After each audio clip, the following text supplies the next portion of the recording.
Last time on Roll for Die, Bilkspis was just trying to catch a break from his performances in the Stage of Time when Hazel, a drow, barged in with a mortally wounded Eladrin elf. Tertiara, Bilkspis's friend, along with Hazel, brought the elf to the innkeeper. They set off to the harbor and made their way back to the Stage of Time. Meanwhile, Ashu, with no recollection of how he got there, was being sold as a slave somewhere in the Fairham Desert.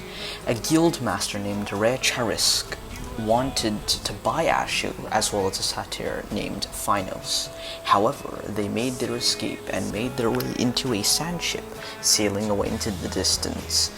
I don't know what's gonna happen next, just kidding, I totally do, and it's going to be horrible, but guess what? They'll just have to roll for die. Who do we think we are? Everything plays a part. There are some things we are never meant to know. So, Belkspis, yes. As you make your way through the area, as you ride on this ferry on the clear blue seas, there isn't exactly much to do, for this is more of a taxi-like ferry.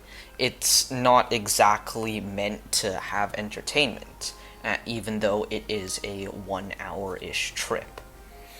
So it is up to you to entertain yourselves, and that's exactly what Tertiara and Hazel are doing, because the second that you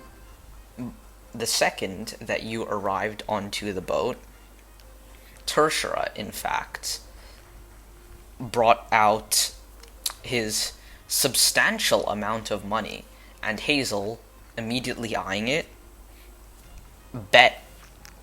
made a gamble, and decided to play cards for the coin. And currently, they are in fact somewhat close to you on the main deck, sitting on a circular table in front of the door to the second floor, which is the crew's quarters. Alright, it's up to you. What do you do?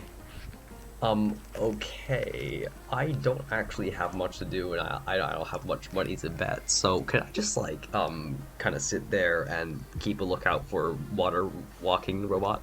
Water-walking robot? Okay, I guess make a perception check, then. Cool. Okay, let's see. Here it is. 19. 19? Nice. Yep. Alright, okay. As you look out, the area is dark. It is approaching nighttime, by this point. It is getting dark, and it is getting more difficult to see. However, with your keen eye and your probably dark vision, because you are a tiefling, you do in fact manage to keep your eyes out, and you figure to yourself, hey, this Warforged is supposedly really big and really scary, so it shouldn't be that difficult to find. However, a few minutes pass, 2, and then 2 turns into 4, 4 turns into 10, and you do barely manage to spot a figure moving in the distance at the 12th minute. Though for all you know, it could just be like another ship. Okay, well, first of all, I'd like to, kind of call over to Tertiara and Hazel and ask, if they see that. If we see what?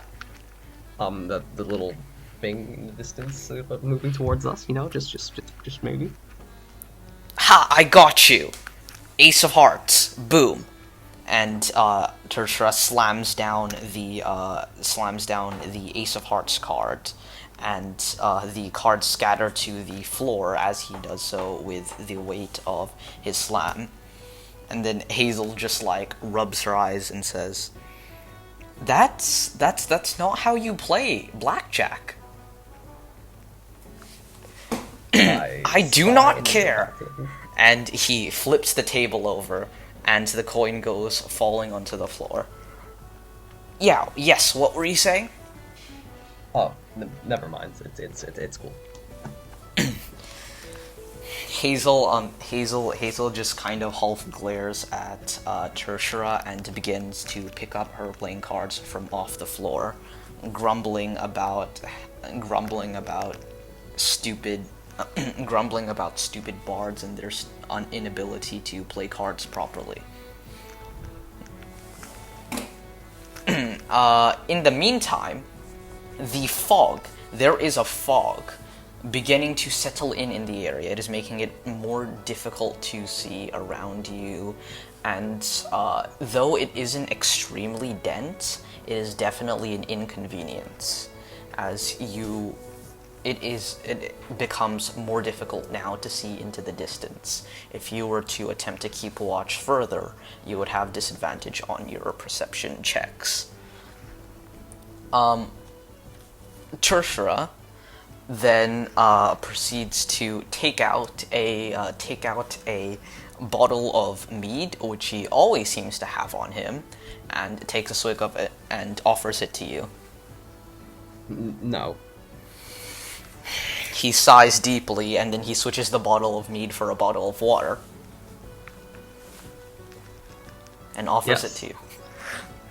Alright, you take a swig of the water, and as you do, you realize that it is in fact not water, but some sort of clear alcohols. No, I mean alcohol tastes bad, so I spit it out. It's bad.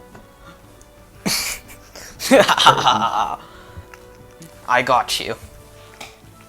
Also, I would like to glare at Tertiara, but bad. Anyway, I think that we should probably think about what to say to the lady of the stage. She isn't exactly the most, and he taps his finger, and then taps his finger to his brain, well, his head, because you can't exactly touch your brain. What am I saying? Anyway, he taps his finger to his head, and he says, "She's not exactly all there, if you know what I'm saying." The lady of the stage, in your experience, Belkspis, she isn't exactly considered to be normal. She prefers to spend most of her time in an island, isolated and very far away. And the only way that people get to her, and the way that people usually get to her, is through a teleportation door, one of the many which reside backstage of the Stage of Time. She, however, does not exactly like the being disturbed. Cool. I guess I'd like to continue looking out for the robot, the workhorse. Alright. Tertiara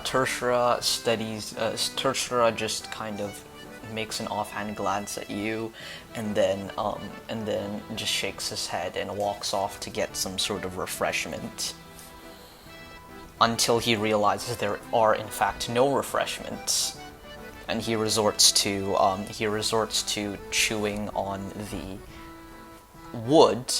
wooden cup of the mead. The Hazel, on the other hand, is kind of pacing back and forth now, muttering to herself, and she looks kind of worried. What's your passive perception, investigation, and insight, actually, just for reference? Okay, 13, 10, and 13. 13, 10, and 13.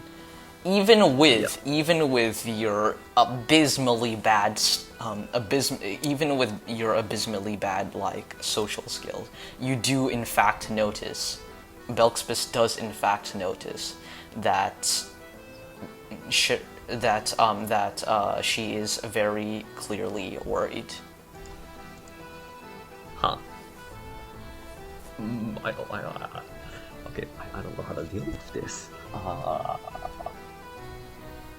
Can I like kind of ignore it until it just starts getting a wee bit worse?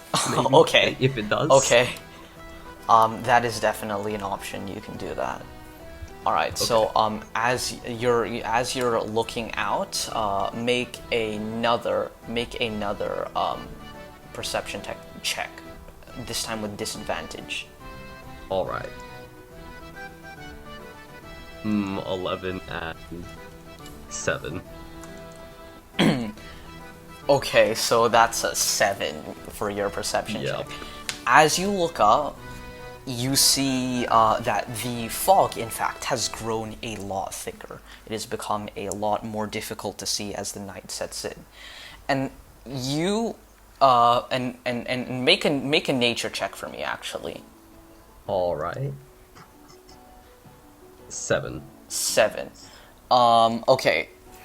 As you look, the mist appears to be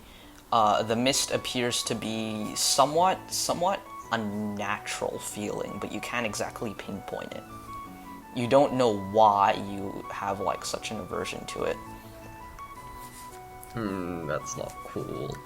You see, but other than that, you see nothing on the sea except for a few commoners just passing by you, behind you, and just like around you as they walk around the boat doing their various tasks. And you do, in fact, hear the sounds of a baby crying for like a while before its mother shushes it. And as you keep going, it has been something like 30 minutes now, 40 minutes. Before we do the wacky time skip, do you want to do anything in these like 40 minutes other than keep watch? Okay, I would like to, with my abysmally bad social skills, even though I have abysmally bad social skills, I can pretend I have good social skills, and I'd like to Yeah, you can performance pretend. check. You can persuasion pretend. check. You can pretend to have good social skills with your 18 charisma. Yeah.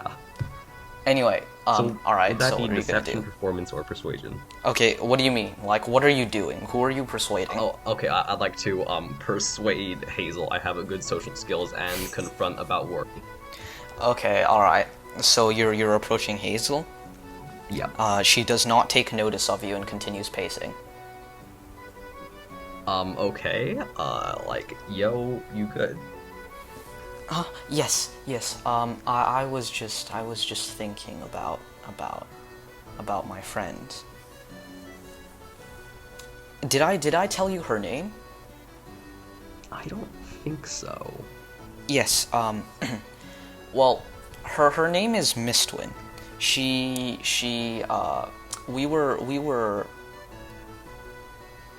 We're kind of friends. Just maybe a little bit, but like she saved me quite a few times, and you know, I just need to protect her, you know. It's like to return the favor, no other reason. And she whispers to herself again, no other reason, and continues to like sort of like kick at the wood a bit. And so, with my abysmally bad social skills, I'm assuming I noticed nothing wrong with that. No, I mean, okay, you wanna do that? Make an insight check. All right. That's a 22. Yeah, your abysmally bad social skills gave you an insight check of 22. Okay. Anyway, as you study her, you notice that she does in fact have a deep concern for Mistwin, but in fact there is some sort of maybe regret and uncertainty, and something else you can't exactly place. Alright, I'd like to ask about the robot. The Warforged. The robot? What do you want to know? How big was it? It was something like, I'd honestly say it was pretty big. Like maybe, it was like maybe double a normal person's height. I can't exactly tell. I'm not really good with that kind of stuff. Fair enough. And, was it carrying anything? It was, in fact, carrying a scimitar. I think I showed you that, and she kind of looks confused. My bad. Yeah. Yeah. It was actually also carrying a crossbow. It was kind of scary. And so I whisper to myself, pirate robots. Alright, she does not notice, or at least does not seem to notice, with a whopping passive perception of 9. Dope. Alright, so, like, what was that? You wanted to do a persuasion check, right? So, how do you want to approach that's all I wanted out of it, so that's all you there wanted. is no need anymore. Okay, Yeah. okay. Alright, so, yeah? I suppose while 40 minutes pass, I'd like to practice playing instruments, if that does anything. Alright, you practice playing instruments? Alright, what are you playing? The, dulcimer. The what? Sorry? I think it's pronounced dulcimer or dulcimer. It's this, imagine a guitar, but it's two-sided. Oh, the dulcimer. Okay. Yeah. Like, you don't have proficiency in that, right? I'm not too sure. Let's assume No, I you have. don't. You have drum, horn, and lute. That's your proficiency. I see. All right. Okay. So you are going. So all right. You're gonna perform. All right. Roll a performance check for me then. Okay. 19. 19. All right. Okay. As you I think it's strum. Is it strumming? Okay, which version? Yes. Which version is it? Like the thumband, like the dulce, like not the table one, right? You know what? Let's say it's a table one, just because those are cooler. Okay. So then wait, hold on. Okay. All right. So we're gonna assume that Bilksbis just has been carrying a dulcimer with him this entire time, despite it being gigantic. I just remembered. I just remembered. Yeah. Okay, I'd like to just go around the ship asking if anyone has some spare leather straps so I can turn my chest into a chest backpack. You're going around to ask for people with spare leather straps? Okay, I guess make an investigation check then. Right, okay. Wait, no, not you. You don't get to make an investigation check. 11.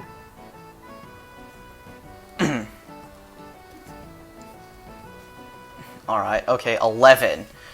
So you look out investigating for the people. You look out investigating for people to find a leather strap to get a leather strap. And the first person who you walk up to. Wait, actually, do you want to roleplay this, or do you want to just skip to the end? Because I'd like to roleplay this. You want to roleplay? Okay. So you walk up to the first person. He is in fact, a boy, like a little boy, no more than 14 years old, you would think, of human descent. So, Hello, young man, would you have a belt on you, perhaps, maybe? As you approach him, he kind of jumps a bit and says, "Yes, no, I mean, Mom told me not to talk to strangers." Your mom's wrong. You gotta talk Persuasion to check strangers in right business now. to make Persuasion business check. Relationships. Wait, what? Persuasion check right now. All right, persuasion check. That's a 9. That's sorry, that's a 22. My bad. Yeah, and so I'd like to roleplay this out too. You see, your mom is wrong. In the business of being cool, you gotta talk to strangers to make relationships to make money, my good sir. Boom. Alright, so, he blinks twice, and actually observing him a little bit further, you realize that your previous estimate of 14, no older than 14-year-old was in fact quite off, as he looks to be his mental age appears to be quite a bit younger than what he looks like. He kind of nervously glances around and says, well, I guess that makes sense. So then what do you do in the businesses? In the businesses, we sit on boats and look out for robots. You want to help me with that? Yeah! And yeah, let's go. He goes to look off the ship. I guess I'm gonna make him a perception check with disadvantage. So as you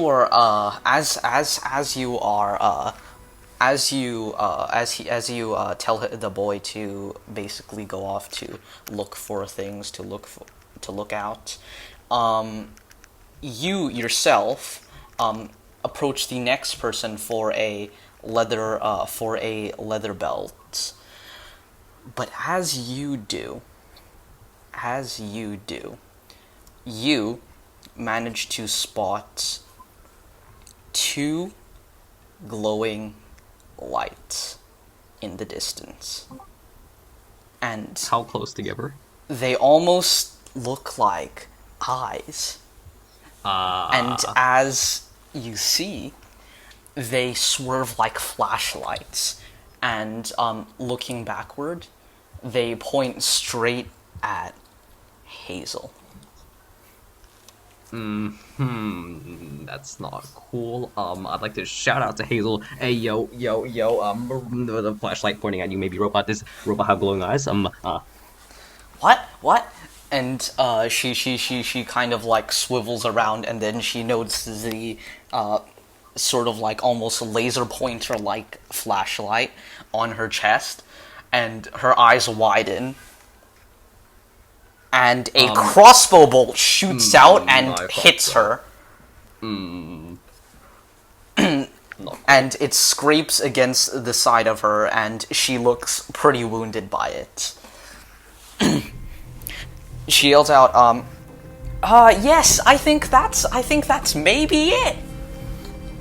And now I need you to roll initiative. Cool. So the 13. Okay, alright, let's see what is the order. And I'm gonna roll for, at this point, Tertia looks over and his eyes like kind of widen a bit. He is going to also do his thing.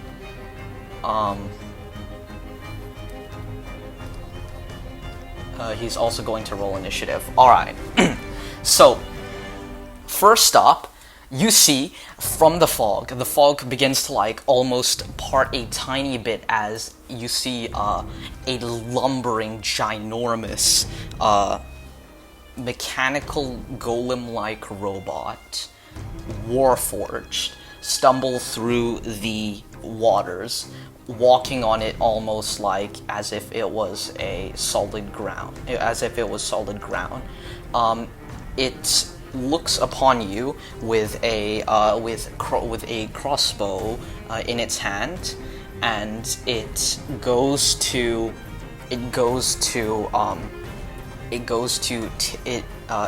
take its scimitar, and it uses its movement speed, and it dashes towards you. it does not make a strike, but it does make it a good like 60 feet. Which means that it is definitely closing in upon your location. That's 18 Wait, so how meters. far is it now? Wait, 18 meters away. No, it's not 18 meters away. It covered 18 meters in its turn. Oh, okay. It is now like something like 2 meters away. Uh-huh. Interesting. It's not like within melee range, but it will be soon. However, you're kind of fearful of when that happens because, you know, it has a giant hecking scimitar. Interesting. Alright, first of all, I'd like to call down, hey yo, everyone get down, please, and second of all, yo, is anyone on the ship able to fight? Get back up. So you're yelling this out to the general crowd? Yep, in fact, you know what, I'd like to cast Thaumaturgy on myself to, like, just make this go loud. Big loud. Alright, okay. Extremely loud. Your voice booms out into the crowd, and there are like whispers and whispers, and then as more and more people notice the crossbow bolt in Hazel's chest, those whispers turned into screams of panic, and it appears that in fact approximately 0 people are coming to your aid. Interesting. All right. But they are all running towards the below deck. The captain, you can see overlooking the first leader of the boat. I'm not good with boat terms, but the deck, I think it was. He overlooks the deck, and he is currently completely pale and is trembling in fear. Whack. The child, in fact, that you told to keep a watch out earlier says, "Look, mister, there's the robot." Oh, good job. Get below deck. His father just comes and grabs him by the arm and just runs away to the below deck. It is now, I think it is now in fact Hazel's turn in initiative order. So Hazel is going to spit out blood. She's going to pull the crossbow bolt out of her chest, and she is going to like sort of roll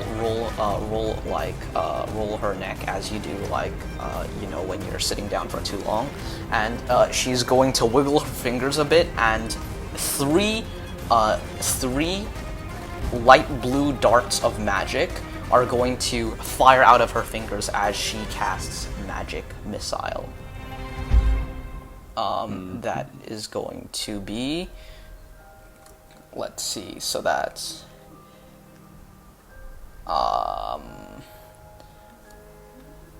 8, 10, 10, 10, I think, force damage, yes. As they slam into the robot, its eyes briefly shut off for a moment before, like, the flashlight lights switch off for a moment before switching back on again. It still appears to solely be focused on Hazel. Tertia is then going to run up and is going to slice it with his rapier. As he jumps forward, like pivoting the railing of the ship, he's going to attempt to stab it straight into the back of the Warforged, and then proceed to like kind of ride it. So that's gonna be a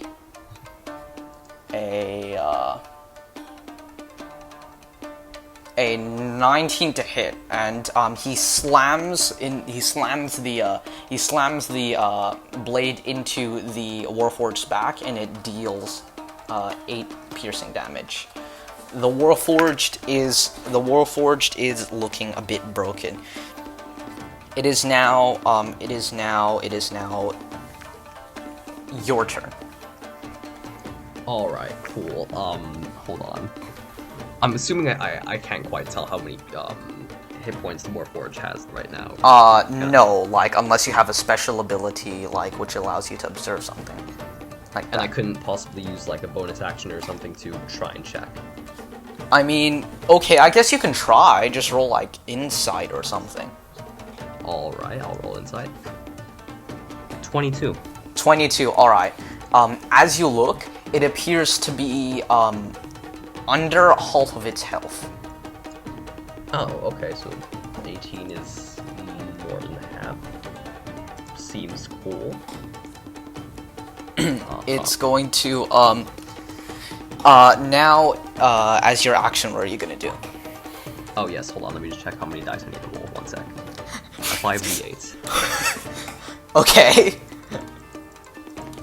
Mm-hmm. 5d8. The heck are you... 28. Alright. So, I'm assuming the creature has less than 28 hit points, is that correct?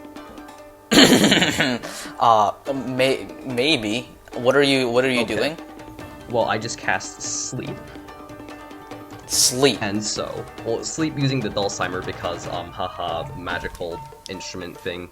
Okay, alright, so, you cast Sleep upon the Warforged, which is a robot, and need I remind you, does not need to sleep. It's a magical sleep. Unless it's, like, immune to being charmed, then, oh shoot, it might probably be immune to being charmed. Okay, wait, no, it's not, alright, hold on. Okay. Let me check, what it says actually on the Warforged page. It says that...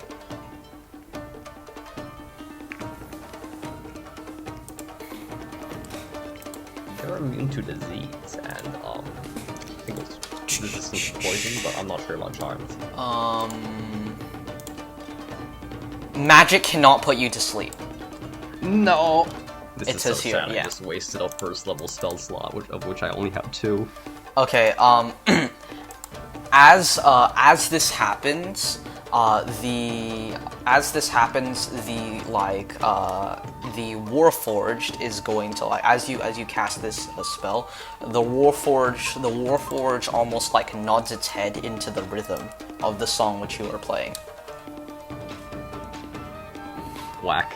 And also in rhythm, it's going to take a sword, take its scimitar, in fact, and it's going to take a slash at Tertiara, which is on its back. Hold on, that is a okay. Tertiara is and then.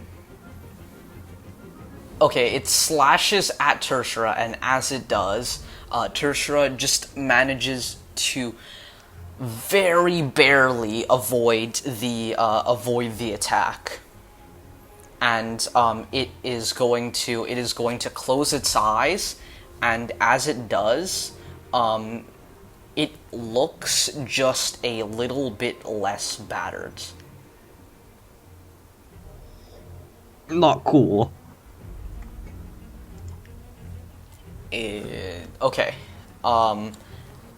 It is now, with your, I'm gonna say your insight still kind of applies, so, it looks to be now over half health.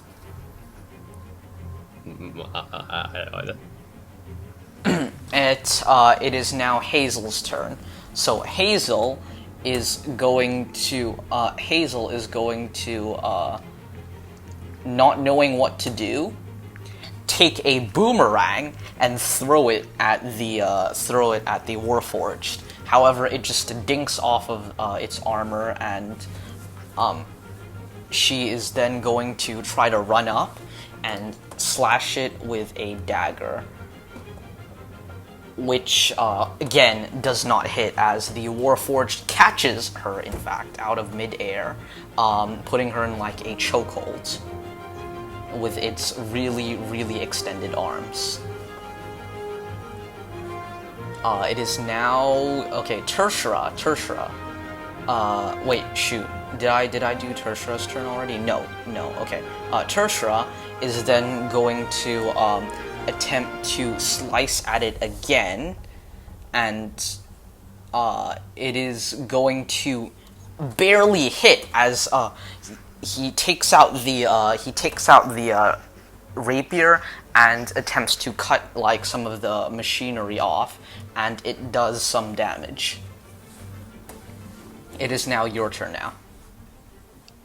Alright, I'd like to cast Dissonant Whispers on the, robot. Dissonant Whispers. And so the robot, it takes, 8 damage. And here's just, me insulting its arms. Because Okay. long, haha. Its arms and legs, or just its arms? Because both of them are. Just arms because long. Okay.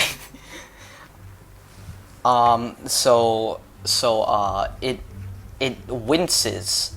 It winces in pain, and then it looks up and then straight at you. It is looking pretty rough. It is looking like it will probably die pretty soon. So, Oh yeah, and bonus action. oh yeah, bonus action. Okay, what are you gonna do?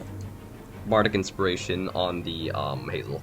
Bardic Inspiration on Hazel. Yep. Okay. The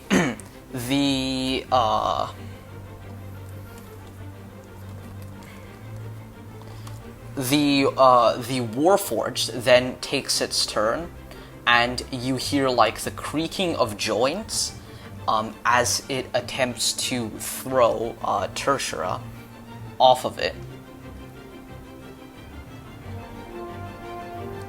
It manages to succeed, and Tertia is flung into the water. It then takes its second. Long arm, and it goes to grab Tertia, and it restrains him, successfully grappling him. And with Hazel now in a chokehold, he's going to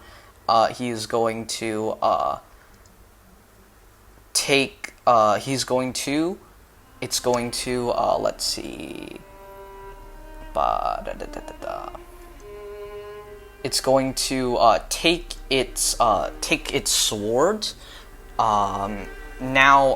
Take its sword, which is in the same hand that is holding Tertia, and it's going to awkwardly attempt to stab Hazel while Tertia is wedged in its armpit. And it is going to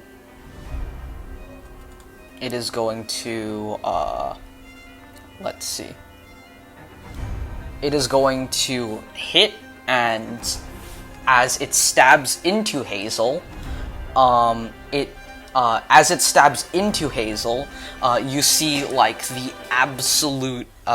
the absolute terror in her eyes as it deals enough damage to not only knock her out, but do some additional fatal damage. She is definitely bleeding out. It is then. Okay, multi-attack much? This is the wacky thing. All right, that is all. It is now. It would be Hazel's turn, but Hazel is now currently in the water, being submerged as she's unconscious and also bleeding out. You can in fact tell where she is, however, because she is bleeding out, and there is a lot of blood in the water. It is now Tertia's turn, so Tertia is going to attempt to struggle against the Warforged with no success. 0 success. Cool. Okay, then as it turns towards you now, it is your turn. As a level 1 with no spell slots left, I would like to Simply draw my rapier in and the bardic inspiration on Tertia to get yo alcoholic ass back up here. And also, real quick, I'd like to confirm. Yeah, wait. So robot is on water or on? It is standing on the water, but it is like near the railing. It has been walking away now that it has grappled Tertia.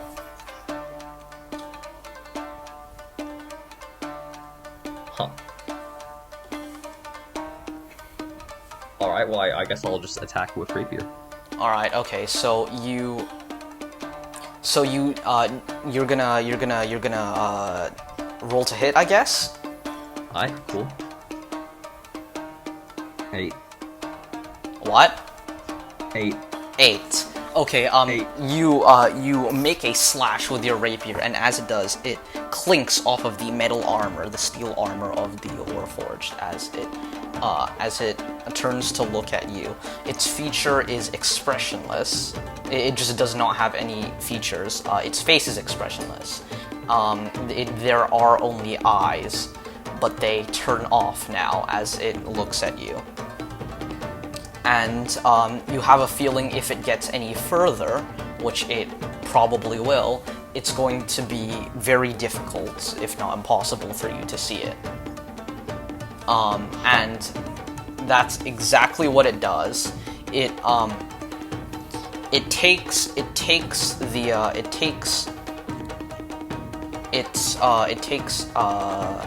Tertia and it walks away into the mist, and you can no longer see it, but you do hear the sound of blades clash. Blades clashing. Sorry.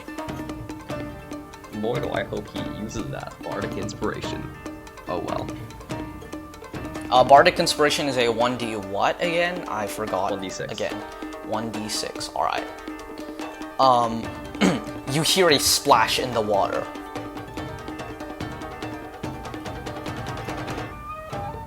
But you cannot, in fact, see anything.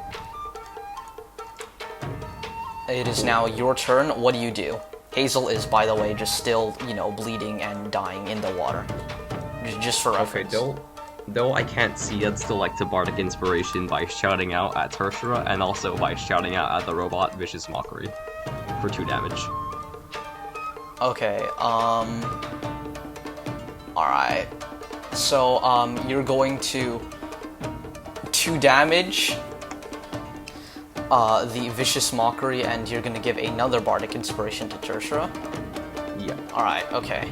I think Hazel loses the bardic inspiration when she about dies. I think that should be right. Yeah. Okay. It is now, I don't think you can add bardic inspiration to death saves. I don't think that's how it works. I don't know. So then, it is, so that's your turn? That's your turn? That's it. Yeah. That's it, alright, okay. It is so then, you hear now the sickening sound of blade hitting flesh. That's a sound. It is, like, as in piercing through, like a sound. Oh, okay, I got you. Yeah, all falls quiet now as you hear nothing happen, and with that, combat is over. Cool. You can now, like, make as many pot shots into the darkness as you want, I guess. Or you can rescue Hazel, alternatively. Or you can do nothing. Wait. You know what? It's up to you.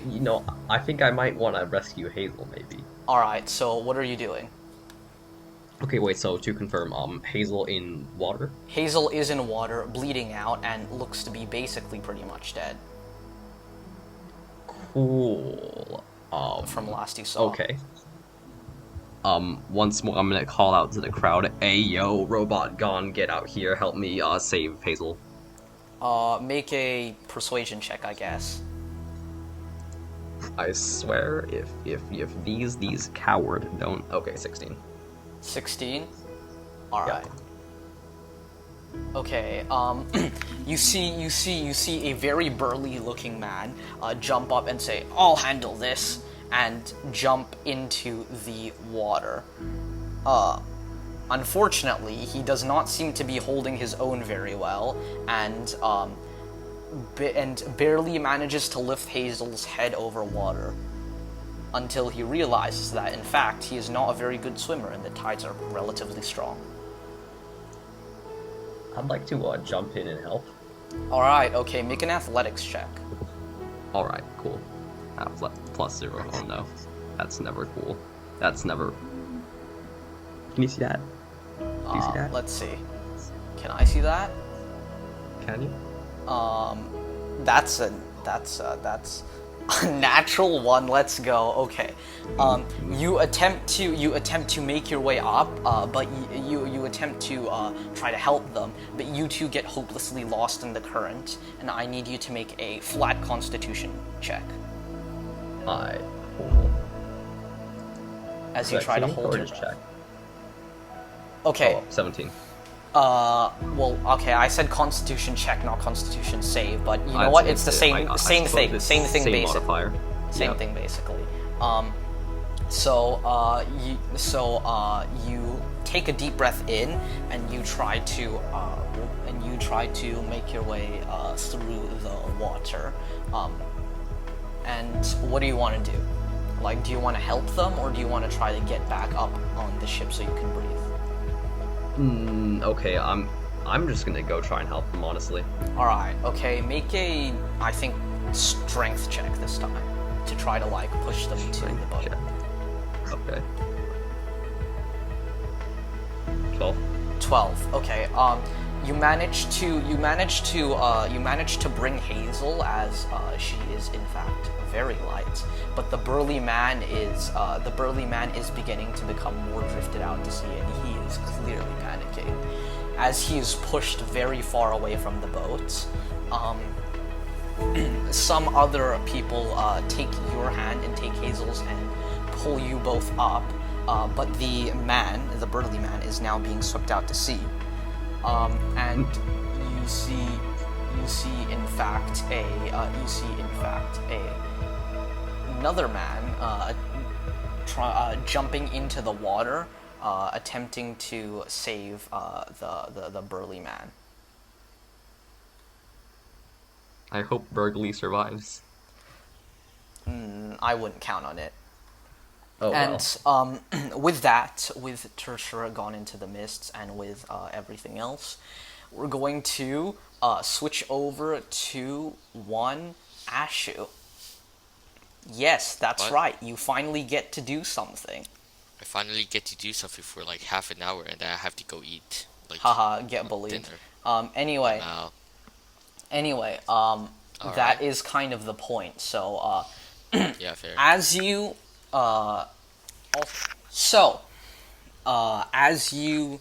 peruse through the desert on your Yep.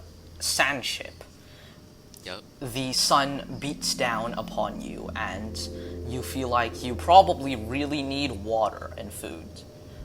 Question: do you have any rations on you? Yes, I do. In fact, have rations. Alright, okay. Good to know. Bro, I literally threw some of my rations at the monkey. What do you think? Yeah, I mean, you did throw some of it, but like, I was still have wondering that. like how much you had. Oh, I had like in total 1 day of rations. 1 day of rations. Yep. Alright, okay. Okay, so what are you going to do during this day? Like, besides navigating, you are probably going to take shifts with Phinos, because that just seems like something smart to do. Yep. So, Yep. what are you going to do in the meantime? I mean, no, I don't have a deck of cards. You don't That have a deck sucks. of cards? Dang. Damn, that sucks. I guess I'll just chill. I mean, there's nothing else for me to do. You're gonna chill? Alright, okay, so, you sit out and, just, like, basically do nothing? Is that right? No, I'm gonna take a short rest. Actually, you know what? I'm gonna take a short rest. It's how not long gonna is be a a short short rest. This is the whole day, so you get to take a long rest. Oh, I get to take the long rest? Okay, then Yeah. I'll take a long rest then. Okay, so, if you're just resting that entire time, then I guess that's like, okay, as you pass through the desert, with your massive Giga Chad passive perception of 11, Lamau. you notice that the dunes, in fact, the sand dunes, appeared to get sort of sharper. For miles and miles around, there is nothing but sand, however, sand and cacti, just dominating the landscape as the sun mercilessly beats down upon you. Yep. Your only thought really is water, and as you look at how much water you have left in your rations, you do in fact have water enough to only keep it for only keep you sustained for about half a day, healthily. Crap. So you're gonna if you don't do something about it, you're gonna be you won't be like very hydrated. Alright then. So like, can I like tell like Finals to stop and like just like get to a cactus and try to get water from there? You want to get water from a cactus? Yeah, I mean there's a lot of water in cactus, or else how are they supposed to survive? That doesn't sound alright. Okay. Trust me. And he Trust stops me. the sand ship. And if you're trying to extract water from cactus, I guess make a survival check. Alright. Also, in this time, like before like all of this, you can of course like get chainmail and get like put on your chainmail, equip your items and whatever you Yeah, I want. guess So I'll- just do that in your meantime. I guess I'll put my chainmail on. Yeah. So, yeah. What's that survival check looking like? Let me see. Oh look, nat 20. Nat 23. 20. Nat 20 23. plus 3, 23. Okay. You expertly, with your hand axe, managed to cut and gouge out the cactus water inside of the inside of the cactus. You then manage to squeeze it without hurting yourself into the little water satchel that comes with the rations, the adventurer's rations, and you gain enough water to maybe sustain you for a few more days. You estimate about like 3 days, but it is definitely you are definitely not going to be able to hold out forever. And food is a different problem. Finos has also managed to consume all of his rations. Yo, you know. So cactus take out is okay, technically no a wait, no, vegetable. hold on. Take out rations from your thing. Take out rations from your Alright, yeah. from your character, Yeah, and then add did it. like cactus water as a custom item. Okay. Add custom item. All right. Okay. So Finos says, "All right, come on. It's time to go. There should be a town somewhere nearby. I'm sure of it." Alright then. I'll just follow you. All right. You get back into the sand ship then. Both of you Wait. sipping on cactus water now. You make your way through the desert, and nightfall comes. And the desert is, in fact, significantly cooler. It's almost nice considering the painful heat that you had to put up with previously. However, in this day, in fact, there isn't really anything of notice. Finos, he basically doesn't really do anything else in the time other than navigate and rest. He does he does, in fact, take out a bedroll during your shift and tries to get some sleep. Okay. And Yeah, the other than that, nothing of event happens. And on the second day, you make your way Okay. through about like half of the day. It's about noon by this point, and Yep. there again isn't really anything of eventfulness except for the fact that Phinos manages to see in the distance a glimpse of a figure flying over you both. But A figure flying he, over. he can't really like pinpoint what it is, and that is essentially all from Damn. that. Damn.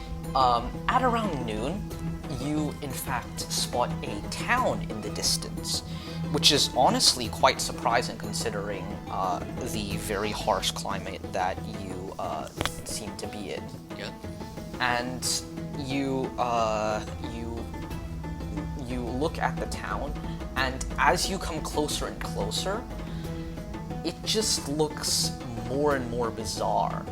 It appears to be structured around this cave. It's a very simple town, it's very small, but it appears to be structured around a cave, and as you look, there are miners going into the cave with their hard hats and with their pickaxes.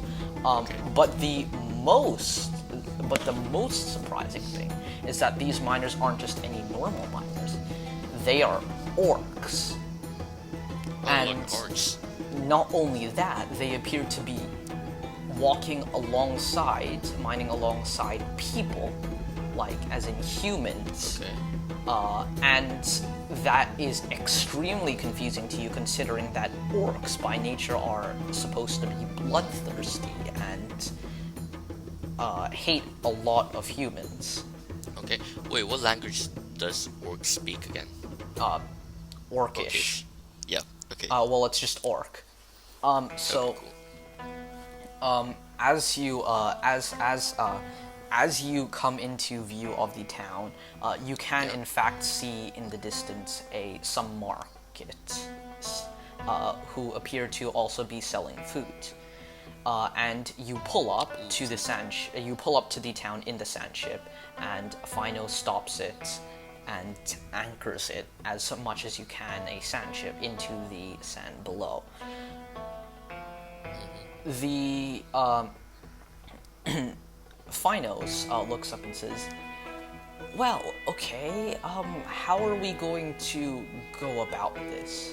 And as you look, there appear to be no dock for sand ships, and therefore, basically anyone can steal it.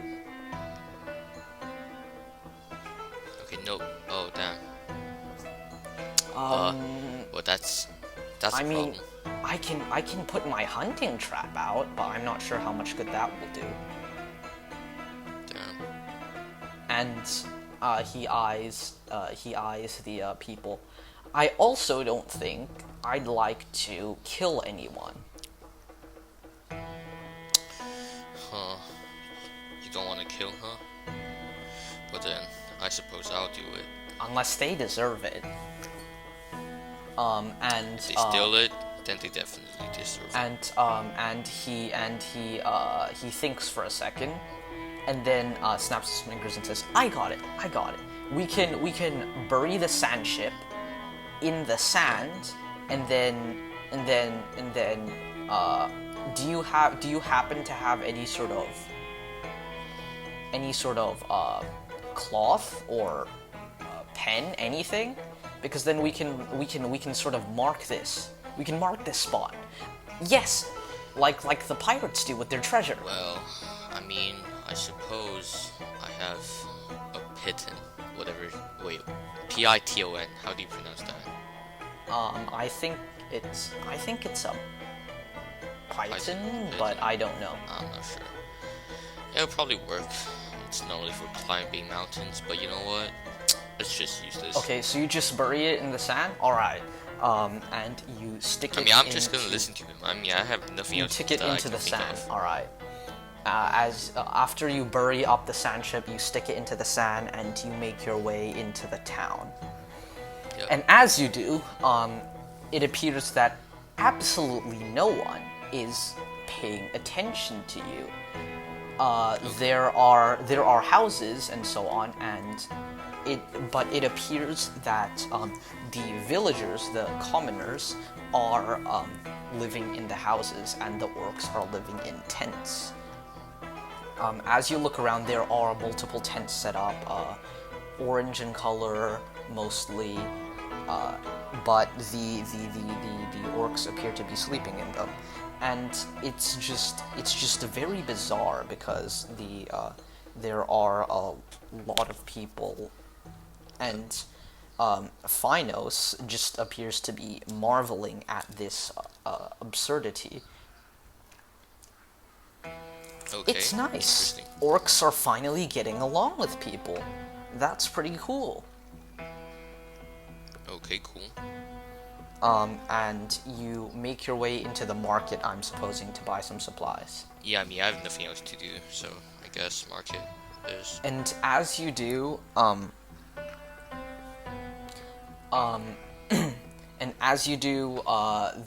you make your way into the market, and Phinos waves you over to a specific stall where there is a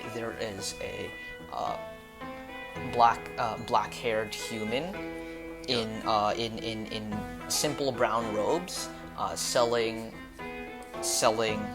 coconuts, which isn't exactly super odd, as you have seen some coconut trees in the area, and it appears that this is a prevalent food in the desert due to their multi-purpose. Huh. Alright, that works. So, right, so there's coconut, right? What else are there? They mostly sell coconut, and that is in fact the cheapest fruit. However, they do sell like dry rations, and they do sell some other simple foods like So I only not see, not like, a lot of coconut fruits. and fruit. Yeah, no. In terms of fruits, you only really see coconuts, but there is like there isn't like lettuce or anything. There is cacti. There is regular like what's it? You know, there's preserved meat. There are a few things like beef. There's chicken, but there isn't exactly like vegetables. That seems to be So very it's rare. mainly like food and like not tons of like attack, like weapon. No, this is food stall. Oh, is there's a food food stall. market. Oh, Okay, hold on. We're gonna cut here. I'm gonna cut the recording right about here. Don't stop recording, however, Maxwell. Yeah, Moses, what? Yeah. Okay. I do both, and with forehand, like not the flexing type. The forehand one, I can do like what I think 5, and with the backhand I can do 6. This is like standing up into. This is standing up into like pull up and then going back down, straight down, and then going back up and then going straight down, like as you're standing up forwards, like not jumping. Okay. So here's where we're gonna cut back into the recording. alright. Yep. Yeah, no, that should be it. Okay then. So Wait, so I see food, right? Wait, can you like say again, I like lost my what kind of train food of do I thought. see? Yeah, no, it's just meats mostly. There isn't a lot of vegetables. There's rations, and the main thing that is not meat is just like coconut. But as you Beef look, should be meat should be useful. Maybe you could find a way to dry age the beef or something. dry age Nah, that's the gonna take beef. long. Dry age That's the gonna take beef in a sand ship Yep. out in the very desert. dry. Yep. That definitely will work. Alright. Yeah, so maybe think, I think, right? I think. Let me think. Let me think. We should buy some meat and some coconut, right? Coconut is good for like the juice and the meat inside of the coconut. Hey man, And- I just think that we should probably get coconut. Like, I don't know about these things. Coconut just seems like the optimal food choice, and Final shrugs a bit. Yeah, And coconut then works, I the merchant suppose. seller, hearing this, basically goes like, sort of sways around on his feet and says, "Yes, coconut is good. You should buy coconut. 2 for 1 deal free." In the most monotone voice you can imagine. Do you really trust this though? This city doesn't seem right. 2 for 1. And he falls over where he stands, and head first into the beef. And then he slowly gets up, and as you look, his demeanor has now changed completely, and he looks at you in complete fear and says, "Wait, what? What is going on? Who are you?" And he tries to like back away, hugging like the wall behind him. Okay. Uh, You also fine. just arrived in this city. You got anything like interesting going on here? He widens his eyes and he says, it's that accursed frog. He did this to me. And then at this point, all of the heads in the area that is not the merchant snaps. Like, they almost like turn around so fast their neck snaps. And they all look directly at the merchant, Yep. and then move to, and then a lot of them, something like 10, like 2 orcs and 8 commoners, go to grab him. And he says, no, and he bolts out of the stand and slams into you and Finos, knocking you over. Damn. Do you? Finos looks Fight. deeply disturbed and walks up to the commoners and the orcs approaching the man and say, "Hello, yes." And he tries to wave his hand in front of their faces, but their eyes are glazed over, and they do not respond. Look, Hello. man, we got a fight. Fight? Fine. And Finos looks dead at you, and at the word fight, another 2 orcs come and stare at the both of you. Roll initiative. Scheiße. Oh look, 1 away from 24. So, 4. yeah, 4. Nice. Okay, hold on, let's see, Okay, what are those rolls? What? What did you roll? Not 20? I got 19, and then I got 18. Alright, so And I that's suppose not I'll be even going adding last. anything. So I suppose I'll be going last. Yeah, no, you're going last, my guy. Dead last. Alright, okay, so, first, one of the orcs is going to go, and it's going to, lumber towards you, Ashu, and then it's going to make a grapple against you. What did you, that's which means you have to make a strength check. Or a dexterity check, one of your choices, I think. Okay, strength. Strength, alright. 17. 17, alright. As the orc tries to grab at you, you nimbly jump out of the way. The second orc is going to grab Finos. And, it successfully grapples Finos, and it goes, and then goes, and then Phino, surprisingly, replies back in that same guttural growling noise, and he goes, it appears that, in fact, Phinos does know Orc. Cool. So, and Phinos knows the- Orc, now that we know that. And attempts to kick the Orc in the balls, The fuck? but, Phinos, and- that's savage, my friend. and does not, in fact, hit, unfortunately.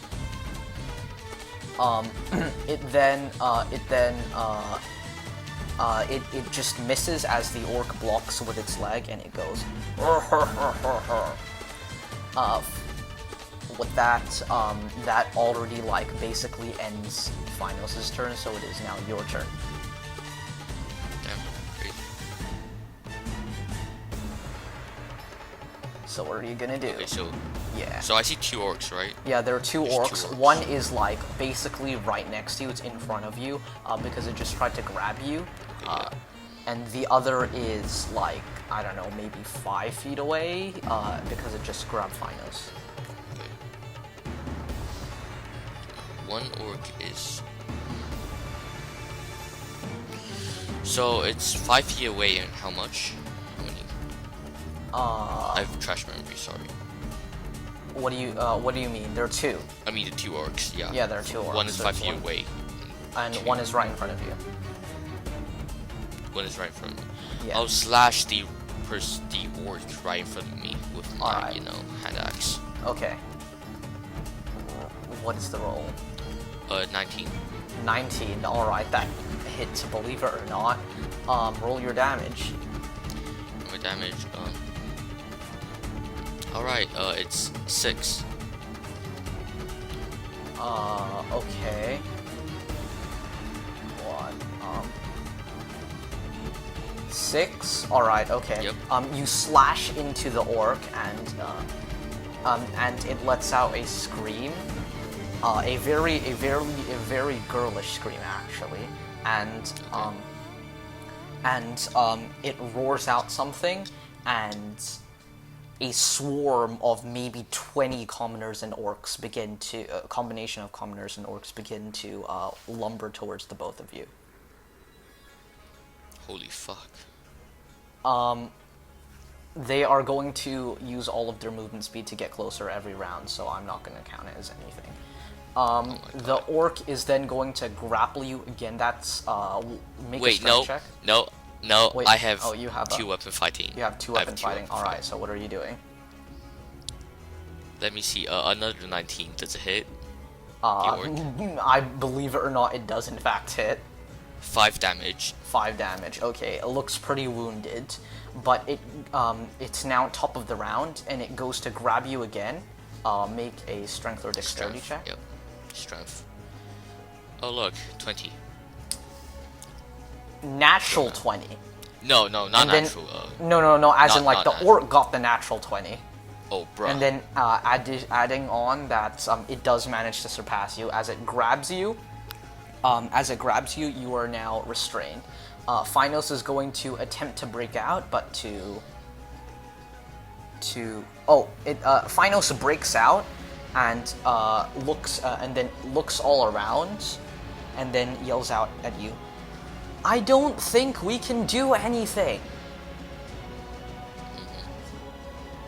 And he Well, raises up can't do anything. he raises up his hands and says, "We come in peace. We don't mean to harm you. My friend is just a little temperamental." And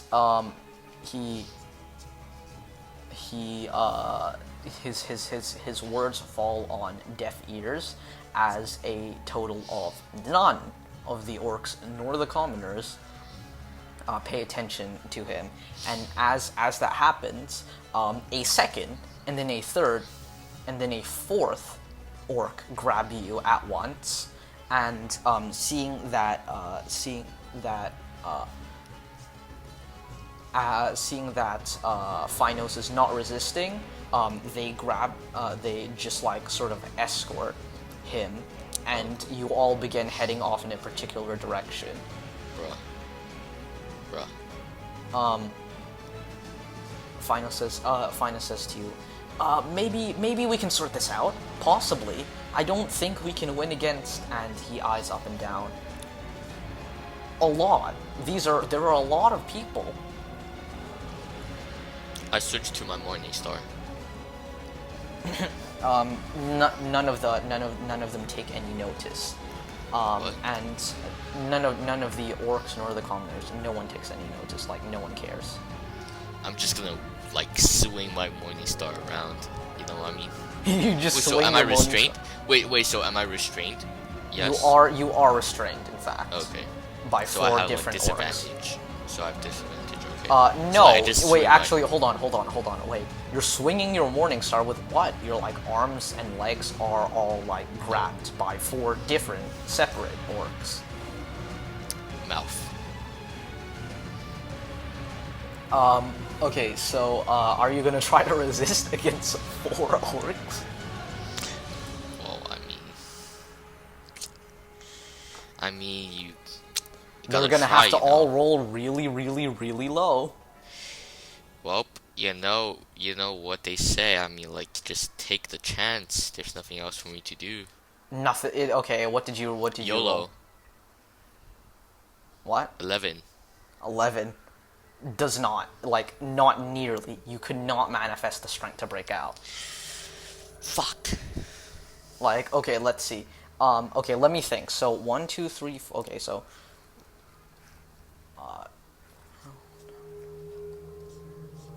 12 plus, and then it would be About 12. okay. At the lowest possible numbers that if all of them roll the lowest possible, you would still have to roll higher than a 16. 16 is the lowest possible they can roll together. Bruv. Alright then. I'm fucked. I'm screwed. So as you walk, Phinos just in moody silence. Phinos does in fact attempt to grab at one of the passing stalls as many coconuts as he can, and no one actually cares. So he just continues grabbing them and adds like as many as he can carry to his inventory.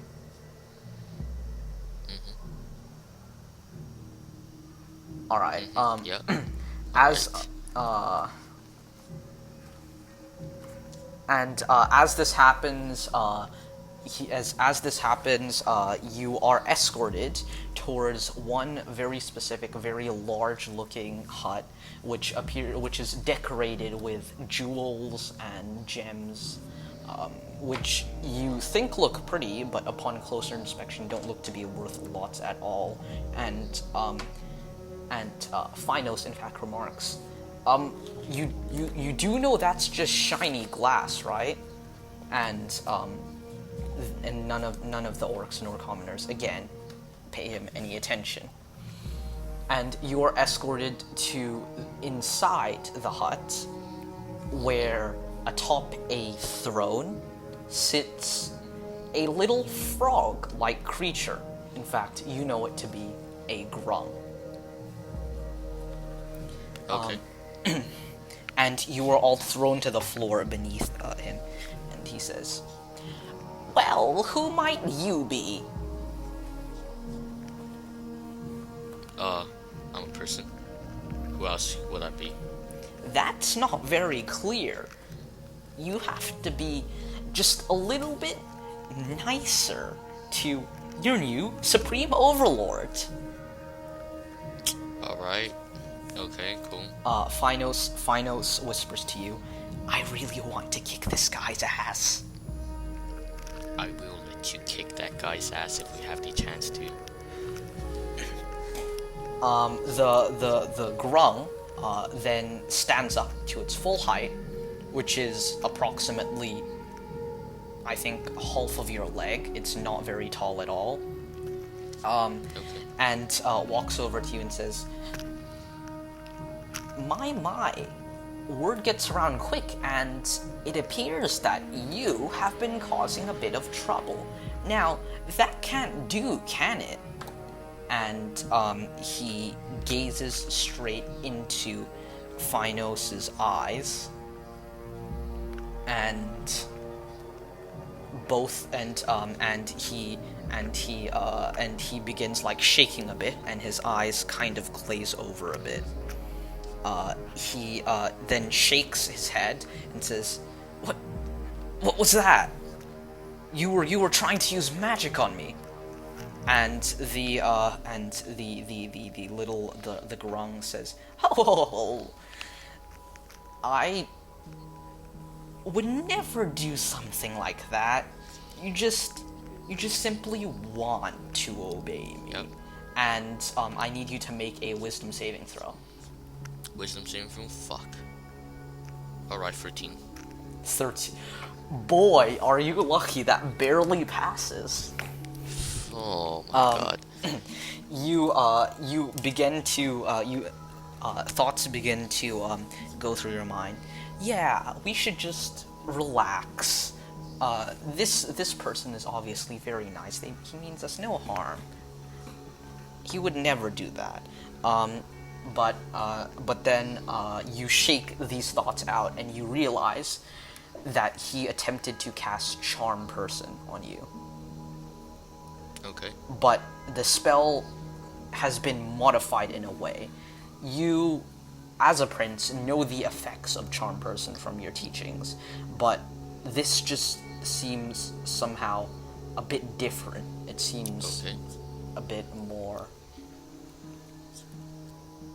powerful.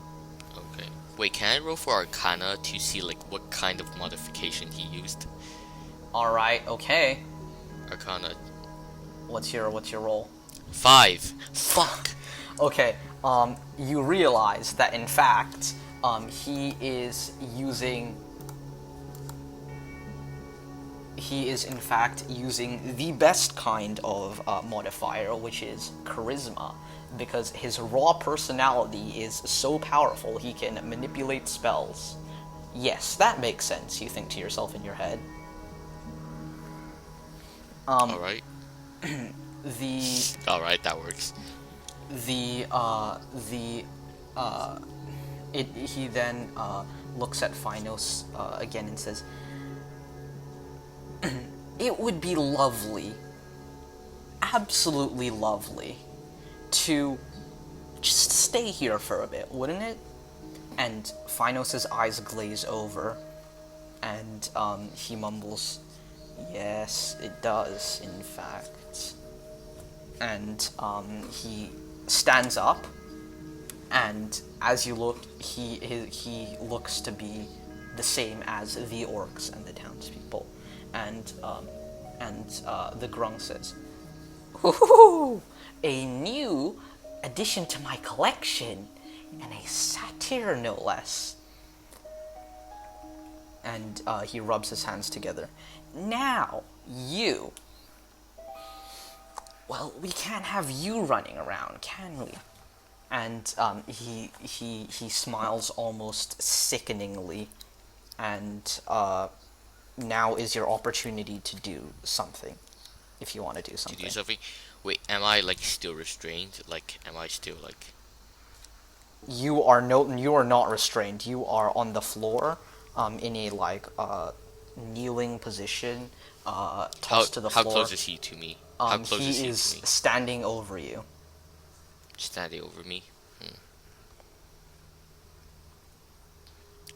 Can I grab anything next to me?